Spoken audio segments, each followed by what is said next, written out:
আলোচ্য বিষয় বাজার নিয়ে সিন্ডিকেট ভয়ঙ্কর পাপ।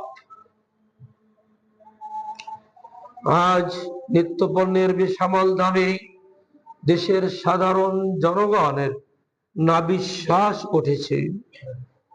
বাজারে যাওয়া আতঙ্ক মনে করছে। নিম্নবিত্ত মধ্যবিত্ত মানুষের জন্য দুবেলা দুমুঠো ডাল ভাতের আয়োজন করাও খুবই কষ্টসাধ্য হয়ে পড়েছে। এর মূলবিধ কারণ হচ্ছে সিন্ডিকেট। আজ দেখা যায় বাংলাদেশে যতগুলি ব্যবসায়ী আছে তার প্রায় ৮০% ব্যবসায়ী এই সিন্ডিকেটের ভেতরেই জড়িত।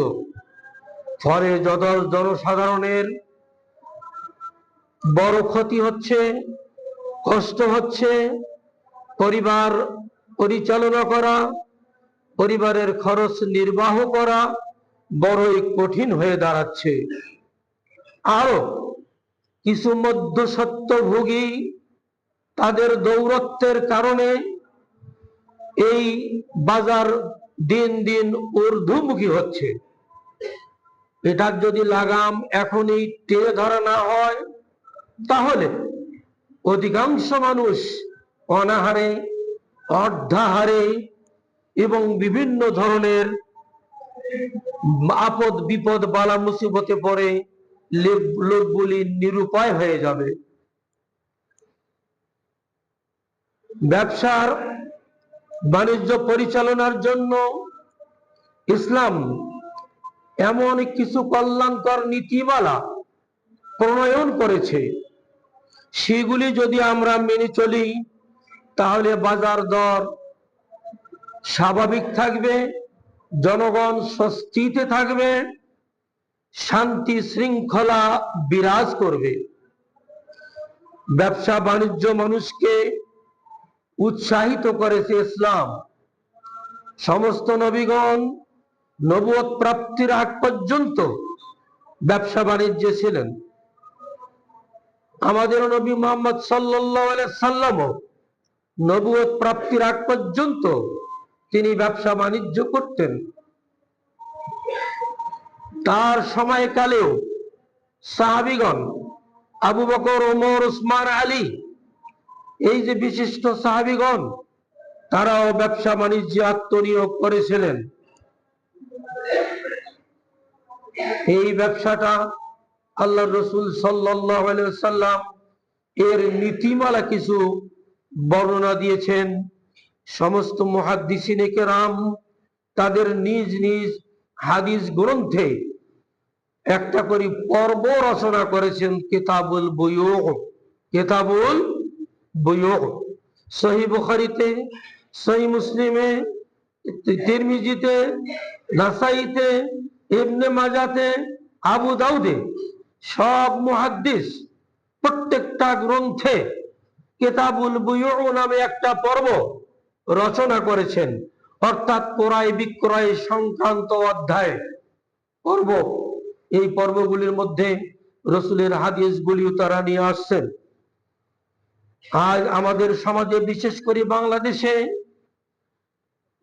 নিত্য পণ্যের কৃত্রিম সংকট তৈরি করে এক শ্রেণীর অসাধু ব্যবসায়ী অধিক মুনাফা লাভের আশায় তারা মানুষকে বিভিন্নভাবে কষ্ট দিয়ে যাচ্ছে এবং এটাকে তারা বেশি লাভবান হবে মনে করতেছে। আজ আপনি সমাজের প্রত্যেকটা স্তরে লক্ষ্য করে দেখুন, কোন স্তরে সিন্ডিকেট নেই?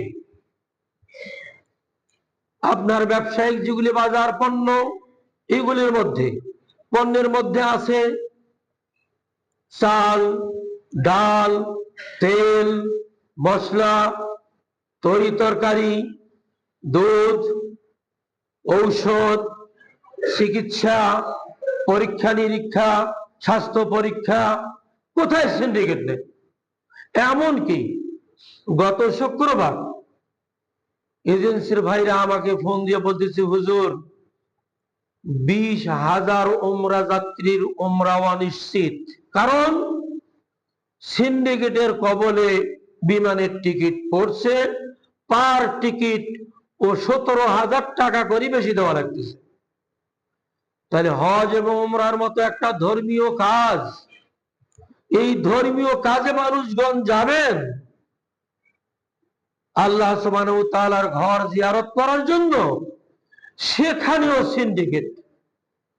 এগুলি কারা করতেছে? যারা করতেছে তারা কিন্তু বড় বড় শিক্ষিত মানুষ, তারা মূর্খ মানুষ নয়, অশিক্ষিত মানুষ নয়, তারা জ্ঞানী মানুষ।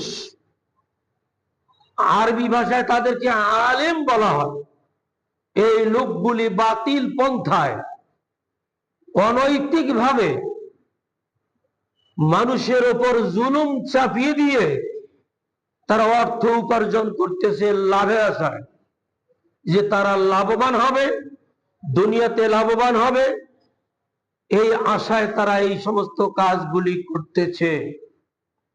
অথচ আল্লাহ সুবহানাহু ওয়া তাআলা পবিত্র কোরআনের সূরা তাওবার 34 এবং 35 নম্বর আয়াতে আল্লাহ বলেছেন, ইয়া আইয়ুহাল্লাযিনা আমানু ইন্না কাসীরাম মিনাল আহবারি ওয়ার রুহবান লা ইয়াকুলুনা আমওয়ালান নাস বিল বাতিল।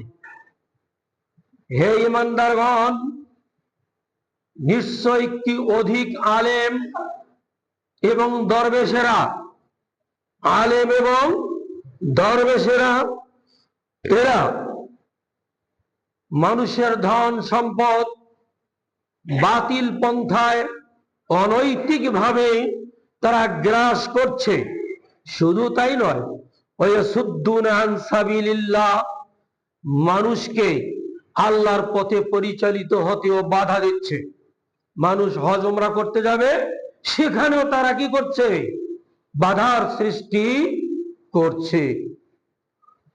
ওয়াল্লাযিনা ইয়াকনিজুনা আয-যাহাব, আল্লাহ বলছেন শুনে রেখো, যারা সোনা এবং রূপা ধন সম্পদ জমা করে, মজুদদারি করে, ওয়ালা ইউনফিকুনা ফি সাবিলিল্লাহ, আল্লাহর পথে এগুলি ব্যয় করে না, ফাবাশশিরহুম বিআযাবিন আলীম, হে নবী আপনি তাদেরকে কঠিন যন্ত্রণাদায়ক শাস্তির শুভ সংবাদ দেন। এই যে যারা সিন্ডিকেট করছে বিভিন্ন পণ্য নিয়ে, এই যে মানুষকে বিভিন্ন ভাবে হয়রানি করতেছে, সে যে ব্যবসায়ী হোক না কেন, সোনা রূপা সহ ঔষধপত্র, আপনার স্বাস্থ্য পরীক্ষার টেস্ট ইত্যাদি যত কিছু আছে, এগুলির বিষয়ে যারা সিন্ডিকেট করে, যারা অনৈতিক ভাবে অর্থ উপার্জন করে, হে নবী আপনি তাদেরকে যন্ত্রণাদায়ক শাস্তির শুভ সংবাদ দিন। কি হবে? এই যে তারা সম্পদ মজুদ করে রাখছে, মজুদদারি করতেছে, সিন্ডিকেট তৈরি করে বেশি টাকা উপার্জন করতেছে, কিয়ামতের দিন ইয়াউমা ইউহমা আলাইহা ফি নারে জাহান্নাম, এই সম্পদগুলি তাদের কিয়ামতের দিন জাহান্নামের আগুনে গরম করা হবে। ফাতাকওয়া বিহা জিবাহুম ওয়া জুনুবুহুম ওয়া যুহুরুহুম, তাদের গণ্ড দেশে, বক্ষ দেশে, পৃষ্ঠ দেশে দাগ দেওয়া হবে, সেক দেওয়া হবে কিয়ামতের দিন। এবং বলা হবে, হাযা মা কানাসতুম লিআনফুসিকুম, এটা তোমরা যে সম্পদ পুঞ্জীভূত করে রাখছিলা, মজুদদারি করছিলা, এটা তারই মজা বোঝো। ফাযুকু মা কুনতুম তাকনিজুন, তোমরা যা সম্পদ জমা করে রেখেছিলা এর মজা আজকে চাকো। এটা হবে কিয়ামতে। তাই আমরা ভাবি না, কেননা কিয়ামত আপাতত দেখছি না, যখন কিয়ামত হবে তখন দেখা যাবে। এইরকম চিন্তা আকীদা বিশ্বাস যদি কারো থাকে, তাহলে সে মুসলিম থেকে খারিজ হয়ে যাবে। আল্লাহ রাব্বুল আলামিন কোরআনে উল্লেখ করেছেন, আর আল্লাহর কথার কোনো বিন্দুমাত্র কোনো মিথ্যা নেই। সে কথা গত জুমায় আলোচনা করেছি।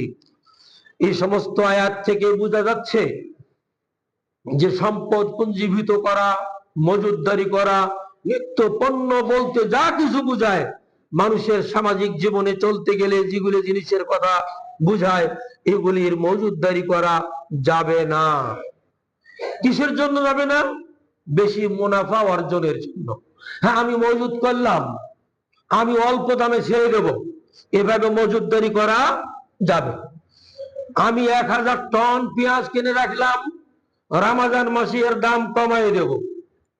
এখন কিনে রাখলাম ছোলা 1000 টন কিনে রাখলাম রমজান মাসে, চিনি কিনে রাখলাম রমজান মাসে, তেল কিনে রাখলাম রমজান মাসে, আমি এটা কি করব? কম দামে সেল করব। এই উদ্দেশ্যে ক্রয় করে মজুদ করা যাবে, কিন্তু বেশি লাভ অর্জন করার জন্য, বেশি মুনাফা অর্জন করার জন্য এগুলি মজুদদারি করা যাবে না। আজ দেখা যায় সমাজের কিছু লোক এককভাবে অথবা যৌথভাবে দল গঠন করে সিন্ডিকেটে তারা নেমে পড়েছে, আর এই মজুদদারি ব্যবসা এগুলিকে তারা হালাল মনে করে নিচ্ছে। তাদের ইসলামী জ্ঞান না থাকার কারণে এইগুলি করছে, অথবা কারো কারো ইসলামী জ্ঞান থাকার পরেও এগুলি করছে। যে কথা বোঝা গেল অধিকাংশ আলেম এবং দরবেশেরা এই কাজগুলি করবে। তাই বলে দরবেশ বলতে আমাদের দেশে যে একজনকে যে খুব বড় দরবেশ বলা হয় তাকে আমি বলছি না, শুধু বহু দরবেশ আছে। এরকম এরকম কি আছে? দরবেশ একজন নয়, শুধু বহু দরবেশ। এরা মানুষের টাকা লুট করে, ব্যাংক লুট করে সব টাকা পাচার করে দিয়েছে। এটাও এক ধরনের সিন্ডিকেট। এই ধরনের সিন্ডিকেট যারা করেছে, দুঃশাসন যারা চালিয়েছে, তাদের দোষর। তারা কিন্তু আজকে বাজার নিয়ন্ত্রণ না করে ওরা বাজারে সিন্ডিকেট তৈরি করতেছে। এই সিন্ডিকেট যে কত পাপ, এর যে কত শাস্তি, সহি কিছু হাদিস আপনাদের সামনে আমি তুলে ধরছি।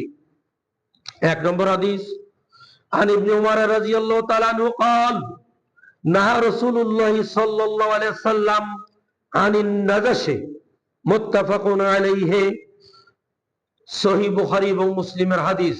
ইবনে উমর বলেন, রাসূল সাল্লাল্লাহু আলাইহি ওয়াসাল্লাম নাজাশ বা ধোঁকাবাজি করতে নিষেধ করেছেন, নিষিদ্ধ করেছেন। অর্থাৎ ব্যবসায় ধোঁকা দেওয়া। ধোঁকা কেমন দেওয়া? অল্প দামে মাল কিনে নিয়ে আসিরা ভাউচার লুকিয়ে রেখে, মেমোগুলি লুকিয়ে রেখে নতুন ভাবে মেমো তৈরি করা হচ্ছে, তৈরি করে বাজারে দেওয়া হচ্ছে, আমি এত দামে কিনেছি।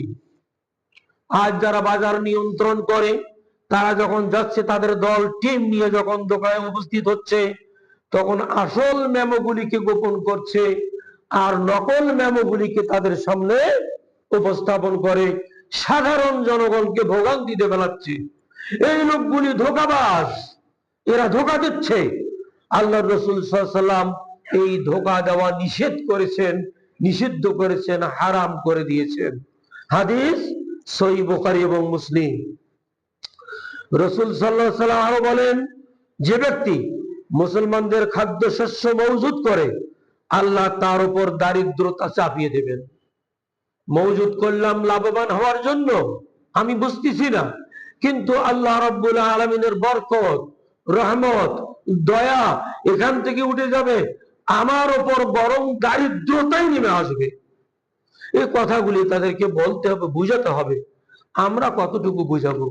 যদি উপরওয়ালারা না বুঝায়, তাহলে আমরা যে নিচের লোক বুঝিয়ে কোনো লাভ, অত লাভ হবে না। যতটুকু লাভ হলে হবে ওনারা বললে পরে। এই হাদিস সহিহ আবু দাউদ 55 নম্বর হাদিস। عن معمر بن عبد الله عن رسول الله صلى الله عليه وسلم قال لا يحتكر إلا خاطئ أخرجه مسلم। সহিহ মুসলিমের হাদিস। রাসূল সাল্লাল্লাহু আলাইহি সাল্লাম বলেছেন, পাপী ব্যক্তি ছাড়া কেউ মজুদদারি করে না। অর্থাৎ যারা পাপী লোক, বদমাইশ, সমাজের নিকৃষ্ট লোক, এরা যত বড় শিক্ষিত হোক, যত বড় জ্ঞানী হোক, যত বড় অর্থবিত্তশালী হোক, যত বড় বড় দলের নেতাই হোক, আল্লাহ রসুলের ভাষায় এরা পাপী। পাপী মানে সমাজ বিরোধী লোক। আর এই সমাজ বিরোধী যারা, এরাও হচ্ছে ওই সমস্ত ফেসিসের দোসর। অতএব এই ফেসিস যারা ছিল তাদের দোসরও যদি আজ পর্যন্ত যারা আছে, এদেরকে তাদের মতোই বিচারের আওতায় নিয়ে আসতে হবে। রসুলের ভাষায় রসুল বলছেন, পাপী ছাড়া, সমাজ বিরোধী লোক ছাড়া এই সমস্ত মজুদদারি কেউ করতে পারে না, করে না। তাহলে বোঝা গেল যারা মজুদদারি করে তারা সমাজ বিরোধী লোক, দেশদ্রোহী লোক, এরা হচ্ছে পাপী, এরা স্বৈরাচার। অতএব এদেরকে ওই শাস্তির আওতায় আনা উচিত। মজুদদারকে অসৎ ও দুর্নীতিবাজ আখ্যা দিয়ে রসুল সাল্লাল্লাহু আলাইহি ওয়াসাল্লাম, তিরমিজিতে হাদিস বর্ণিত হয়েছে, রসুল সাল্লাল্লাহু আলাইহি ওয়াসাল্লাম বলেছেন, দুর্নীতি পরায়ণ ছাড়া কেউ মজুদদারি করে না। তাহলে যারা দুর্নীতি পরায়ণ, এই লোকগুলোই মজুদদারিতে লিপ্ত। দুর্নীতি পরায়ণ কতগুলো লোক, হিসাব আপনারা বের করবেন পেপার পত্রিকা দেখে, এবং গণমাধ্যম থেকে আপনারা দেখবেন কত লোক এর সাথে জড়িত। অন্য হাদিসে বর্ণিত আছে, তিনি বলেন, যে ব্যক্তি 40 দিন খাদ্যদ্রব্যের বেলায় বলা হয়েছে, যে ব্যক্তি 40 দিন মজুদদারি করবে তার সঙ্গে আল্লাহ কোনো সম্পর্ক নেই। আল্লাহ রাব্বুল আলামিন তার সাথে কোনো সম্পর্ক রাখবেন না। বিশেষ করে খাদ্য জাতীয় বস্তুগুলি 40 দিনের বেশি মজুদদারি করা যাবে না। একটু আগে বলেছি, আমি রমজান মাসের জন্য মজুদদারি করতেছি, রমজান মাসে কম রেটে সেল করব, এই জন্য মজুদদারি করা জায়েজ। এই সমস্ত যারা সিন্ডিকেট করে, এই সিন্ডিকেট ব্যবস্থা ভেঙে দিতে হবে। রসুল সাল্লাল্লাহু আলাইহি সাল্লাম তিনিও ভেঙে দিয়েছেন। তার যুগে এইরকম সিন্ডিকেট কেউ করতে পারেনি, বরং তিনি বাজার মনিটরিং করেছেন স্বয়ং তিনি নিজে। এ সম্পর্কে কয়েকটি হাদিস আলোচনা করছি। তাউস ইবনে আব্বাস থেকে বর্ণনা করেন, قال رسول الله صلى الله عليه وسلم لا تلقوا الركبان ولا يبيع حاضر لباد। قلت لابن عباس ما قول ولا يبيع حاضر لباد؟ قال لا يكون له سمسارا মুত্তাফাকুন আলাইহি। হাদিস বুখারী মুসলিম। তাউস তার ইবনে আব্বাস থেকে বর্ণনা করেন, রাসূল সাল্লাল্লাহু আলাইহি সাল্লাম বলেছেন যে তোমরা বাহির থেকে আমদানিকারকদের সাথে বাহিরে গিয়ে তাদের সাথে সাক্ষাৎ করে মাল দর করে বাজারে নিয়ে আসবে না। মনে করো আমাদের সিটি বাজারে এই শহরের চতুর্দিক থেকে কৃষকরা মাল আমদানি করতেছে, বাজারে নিয়ে আসছে, আর কিছু অসাধু ব্যবসায়ী তাদেরকে অর্ধ রাস্তায় গিয়ে সাক্ষাৎ করে বলতেছে, ভাই কত দাম? এত দাম। ও তো জানে না বাজারের রেট কত, ঠিক আছে, এত দাম। ওই দামে ক্রয় করে নিয়ে বাজারে ঢুকে অধিক মূল্যে, ডাবল মূল্যে বা তার চেয়ে আরো বেশি মূল্যে ক্রয় বিক্রয় করতেছে। রসুল বললেন, লা তালাকুর রুকবান, যারা বাজারে মাল আমদানি করতেছে, আমদানি কারকদের সাথে তোমরা সাক্ষাৎ করতে যাবে না, অর্থাৎ দালালি করতে যাবে না। এরকম দালালদেরকে নিষিদ্ধ করা হয়েছে। ওয়ালা ইয়াবিউ হাজিরুল লিবাদিন, আর শহরের লোক গ্রাম্য লোকের ক্রয় বিক্রয়ে সহযোগিতা করবে না। গ্রাম থেকে যারা বিক্রয়ের জন্য পণ্য নিয়ে আসছে, শহরের লোক স্বল্প মূল্যে তা পেয়ে যাবে, কৃষকরা লাভবান হবে। কিন্তু মাঝখানে কিছু লোক মধ্যস্বত্বভোগী, এরা কি করে, আয় দেন, আমাকে দেন, চাচা আপনি পারবেন না, আপনি বসেন, বস্তা আমাকে দেন, আমি বিক্রি করতেছি। একটা দর ঠিক করে নিল তার সাথে, তার চেয়ে ডবল দাম চেয়ে বসলো ক্রেতার কাছে। বাজারে যাবেন, দেখবেন ওই লোকগুলোই বেশি। ইবনে আব্বাস বললেন, কুলতু লি ইবনে আব্বাস, তাউস বললেন, আমি ইবনে আব্বাসকে বললাম, মা কওলু ওয়ালা ইয়াবিউ হাজিরুল লিবাদ, শহরের লোক গ্রামের লোকের জন্য ক্রয় বিক্রয়ে সহযোগিতা করবে না, এর অর্থ কি? তিনি বললেন, লা ইয়াকুনু লাহু সিনসারান, গ্রাম্য লোকের জন্য তুমি দালালি করবে না, এই দালালি করা নিষিদ্ধ। হাদিস মুত্তাফাকুন আলাইহি, অর্থাৎ বুখারী মুসলিমের হাদিস। এই হাদিসে আল্লাহ রসুল সাল্লাল্লাহু আলাইহি ওয়াসাল্লাম নিষেধ করলেন, আগে গিয়ে গ্রাম্য লোক যারা আমদানি করতেছে মালামাল, তাদেরকে আগে গিয়ে সাক্ষাৎ করা নিষেধ। এবং মধ্যস্বত্বভোগী যারা দালালি, এই সমস্ত দালালি করাও নিষিদ্ধ করা হলো। মহানবী সাল্লাল্লাহু আলাইহি ওয়াসাল্লাম শুধু এই পাপের ভয় দেখিয়েই বসে থাকেননি, বরং তিনি নিজে বাজার মনিটরিং করেছেন, পরিদর্শন করেছেন। যেমন যেতেন, তিনি মনিটরিং এ যেতেন, কোন অসঙ্গতি দেখলে সঙ্গে সঙ্গে তার বিরুদ্ধে ব্যবস্থা গ্রহণ করতেন। যেমন সহিহ মুসলিমের হাদিস, আবু হুরায়রা বলেন, আন্না রাসূলুল্লাহ সাল্লাল্লাহু আলাইহি ওয়াসাল্লাম মাররা আলা সুবরাতি তুআমিন ফাআদখালা ইয়াদাহু ফিহা ফানালাত আসাবিহু বালালা ফাকালা মা হাযা ইয়া সাহিবাত তুআম ক্বালা আসাবাতহু আস-সামাউ ইয়া রাসূলুল্লাহ ফাকালা ফালা জাআলতাহু ফাওকা আত-তুআম কাইয়ারাহু আন-নাস মান গাশশা ফালাইসা মিন্নী, আখরাজাহু মুসলিম।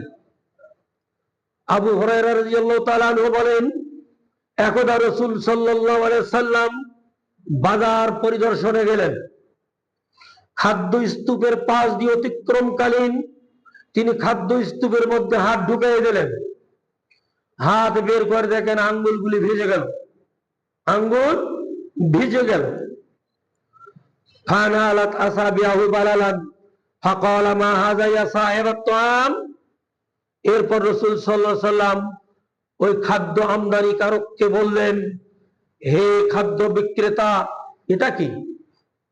তোমার খাদ্যে পানি কেন?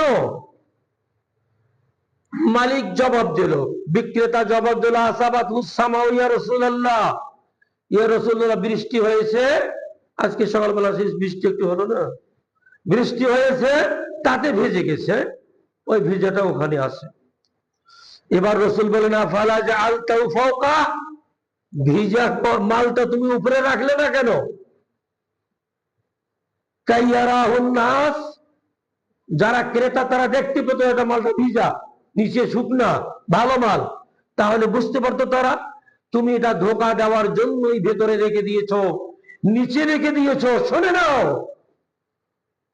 আল্লাহ রসুল বলেন, মান গাশশা ফালাইসা মিন্নী, যে ব্যক্তি এইরকম জনগণকে ধোঁকা দেয়, ক্রয় বিক্রয় জনগণকে এইভাবে ধোঁকাবাজি করে, সে আমার উম্মতভুক্ত নয়। কত বড় কথা! ওই ব্যবসায়ী আল্লাহর নবীর উম্মতে নয়, সে আল্লাহর নবীর দলেই নাই। হাদিস সহিহ মুসলিম। মহানবী সাল্লাল্লাহু আলাইহি ওয়াসাল্লাম মদিনায় বনু কাইনুকা গোত্রের বাজার প্রতিষ্ঠা করে, সে বাজারে কোন ধরনের প্রতারণা, ধোঁকাবাজি, ঠকবাজি, ওজনে কম দেওয়া বা নিত্য পণ্য মজুদ করে মূল্য বৃদ্ধি করার, ক্রেতা সাধারণকে কষ্ট দেওয়ার কোনো সুযোগ দেননি। ইসলামী পণ্ডিতগণ বলেন, সরকারের কর্তব্য হলো দ্রব্যমূল্য স্থিতিশীল রাখার জন্য বাজার নিয়মিত মনিটরিং করা বা নিয়ন্ত্রণ করা। ব্যবসায়ীরা যদি অতিরিক্ত মূল্য আদায় করে এবং বাজার অস্থিতিশীল করে তোলে, জনগণের ভোগান্তি কমানোর জন্য সরকার পণ্যের মূল্য নির্ধারণ করে দেবে। যতক্ষণ না বাজার স্বাভাবিক হয়, এটা সরকারের কিন্তু বড় দায়িত্ব, আমাদের বড় দায়িত্ব নয়। আমরা সহি কথাগুলো কোরআন ও হাদিসের আলোকে তুলে ধরবো, আর এটা যারা সমাজপতি, যারা সরকার, এটাকে নিয়ন্ত্রণের ব্যবস্থা করবে। দ্বিতীয় খলিফা ওমর রাদিয়াল্লাহু তাআলা আনহু অত্যন্ত কঠোর মানুষ ছিলেন, তার শাসন ছিল অত্যন্ত কঠিন শাসন। আবু বকর রাদিয়াল্লাহু তাআলা আনহু অত্যন্ত নরম হৃদয়ের মানুষ ছিলেন। অনেক অসঙ্গতি দেখিয়েও তিনি সেগুলিকে এমনিতেই ছেড়ে দিয়েছেন, ওভারলুক করে চলেছেন। কিন্তু দ্বিতীয় খলিফা হযরত ওমর ইবনে খাত্তাব রাদিয়াল্লাহু তাআলা আনহু তিনি এগুলোকে কঠিনভাবে কঠোর হস্তে দমন করেছিলেন।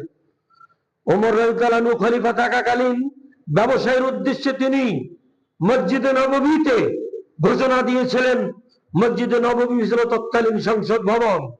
সেই সংসদ ভবন থেকে তিনি ঘোষণা দিয়েছিলেন, আমাদের বাজারে কেউ যেন পণ্য মজুত করে না রাখে।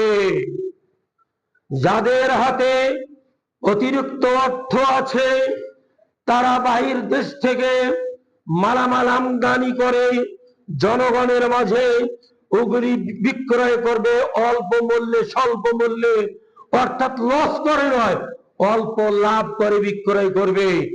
এই নিয়মের ব্যতিক্রম কেউ করবে না। যদি কেউ মজুতদারি করে তাহলে সে আমাদের দলভুক্ত নয়। রসুল বলছেন, আমি তাকে কি করবে? রসুলের দলের লোক যখন নয় তাহলে কি করতে হবে? উম্মত নয় যেহেতু, তাকে শেষ করে দিতে হবে। হযরত ওমর রাদিয়াল্লাহু আনহু এরকম কঠিন ঘোষণা দিয়েছিলেন। আমরাও চাই আজ যে বর্তমান সরকার আমাদের দেশে দেশ পরিচালনা করছেন, তারা জনগণের ম্যান্ডেট পাওয়া সরকার, গণতন্ত্রের ম্যান্ডেট পাওয়া সরকার নয়। জনগণ তাদেরকে বসিয়েছে, তারা বিজ্ঞ মানুষ, ভালো মানুষ, শিক্ষিত মানুষ, তারা মানুষের সুখ দুঃখ এগুলি বুঝবে, এই জন্য তাদেরকে বসিয়েছে। তারা যদি সব কথা ভুলে যায় আর বিভিন্ন ধরনের দুর্নীতি করার সুযোগ করে দেয়, তাহলে এরাও ওই ধরনের অপরাধী সাব্যস্ত হবে। বড় কষ্ট লাগে। এই আন্দোলনের পর আমরা হয়তো একটু শান্তি পাবো, কিন্তু আন্দোলনের নামে সবাই আন্দোলনের নামে রাস্তায় বসতেছে, রাস্তায় নামতেছে। জনগণের দুর্ভোগ দুর্দশা আরো দিন দিন বৃদ্ধি পাচ্ছে, এরা নীরব থাকছে। আমাদের বিনীত আবেদন, বিনীত নিবেদন বর্তমান সরকারের কাছে, দেশের সাধারণ ছোট জনগণ যেন আপনাদের কার্যকলাপে, আপনাদের আইন কানুনের বিপক্ষে কোন ধরনের এই ধরনের কাজে অংশগ্রহণ করতে না পারে, সেদিকটাও খেয়াল রাখবেন। এই ব্যাপারে একটি হাদিস উমর রাদিয়াল্লাহু আনহু বলছেন, আন আবি হুরায়রা রাদিয়াল্লাহু তাআলা আনহু قال নাহা রাসূলুল্লাহ সাল্লাল্লাহু আলাইহি সাল্লাম, ওই আমার জনগণ, ও আমার দেশের জনগণেরা, তোমরা শুনে নাও, রাসূল সাল্লাল্লাহু আলাইহি সাল্লাম নিষেধ করেছেন আন বাইইল হাসাত, পাথর নিক্ষেপ করে ক্রয় বিক্রয়। জাহিলি যুগের প্রথা ছিল, আমি একটা পাথর নিক্ষেপ করলাম, ওই বস্তাত লাগলো, ওই বস্তাটা এখন আমাকে বিক্রি করে দিতে হবে আমার কাছে। আমি যে যত দামেই বলি না কেন ওই দামে বিক্রি করে দিতে হবে। এটার নাম হলো জুয়া খেলা। এটার নাম কি? জুয়া খেলা। এটাকে আল্লাহ রাসূল নিষিদ্ধ ঘোষণা করেছেন। ওয়ান বাইইল গারারে, আর প্রতারণামূলক কেনা বেচা করতে নিষেধ করেছেন। যে ধরনের প্রতারণামূলক, যত ধরনের প্রতারণামূলক আছে, শুধু খাদ্যশস্যের ব্যাপারে নয়, ক্রয় বিক্রয় যত ধরনের প্রতারণা আছে এগুলি সব নিষিদ্ধ। এই হাদিসটা ইমাম মুসলিম বর্ণনা করেছেন। এই হাদিসটা তুলে ধরে তিনি তৎকালীন জনগণকে সাবধান করে দিয়েছিলেন। সহিহ মুসলিম আরো বর্ণিত আছে ইবনে মাসউদ থেকে, তিনি বলেন, রাসূল সাল্লাল্লাহু আলাইহি ওয়াসাল্লাম বলেছেন, মান গাশশানা ফালাইসা মিন্না। এই হাদিসগুলো তিনি তুলে ধরলেন। যে ব্যক্তি ধোঁকা দেয় সে আমাদের দলভুক্ত নয়। এইগুলো হাদিস তুলে ধরার পর ইবনে ওমর রাদিয়াল্লাহু আনহু তাদেরকে সতর্ক করে দিলেন।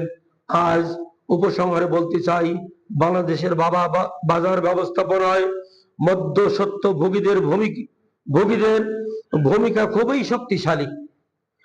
কৃষকদের কাছ থেকে পণ্য কিনে তারা বাজারে উচ্চ মূল্যে বিক্রি করছে।